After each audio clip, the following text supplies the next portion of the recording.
València és, de totes les ciutats que destaquen per les restes romanes a la Comunitat Valenciana, la que acredita una fundació pràcticament ex novo. És a dir, hi ha una absència quasi total de substrats culturals precedents, bé siguen púnics, ibèrics o grecs. El motiu essencial que va portar a situar València en el món romà va ser proporcionar un merescut retir als soldats després de les guerres de la Lusitània. El nom de la ciutat, València, al·ludix ben a les clares a l'esperit castrense dels primers pobladors.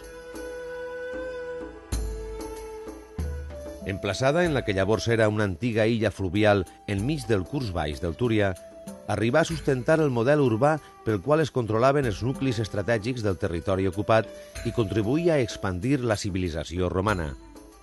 El plànol de la nova ciutat, d'unes 10 hectàrees, va quedar definit per els dos eixos clàssics. Així, el Cardo solcaria la població de nord a sud pels actuals carrers del Salvador, plaça de l'Arquebisbe i el carrer Barsella superposant-se a la via Heràclia, posteriorment Augusta.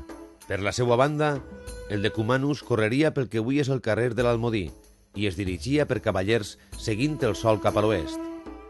L'any 75, abans de la nostra era, València va ser arrasada pel general Pompeu en el transcurs de les guerres civils que acabarien per derrocar la República Romana.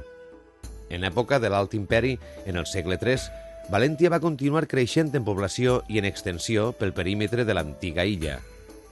Es va dotar, a més, d'un nodrit nombre d'edificis i equipaments públics al voltant del Fòrum, situat en l'àrea compresa entre les actuals places de la Mare de Déu i l'Almoina.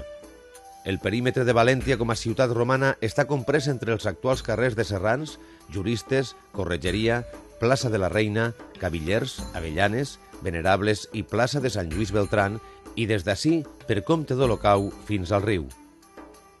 L'empremta del circ, espai públic on tenien lloc les carreres de cavalls, roman en el record gràcies al traçat del carrer Trinquer de Cavallers, no molt allunyat, per tant, del centre neuràlgic de la ciutat.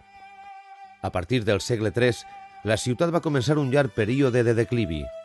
Els nous temps, il·luminats per la fe cristiana, trobarien en el martiri del diaca Vicent, l'any 304, el punt d'inflexió.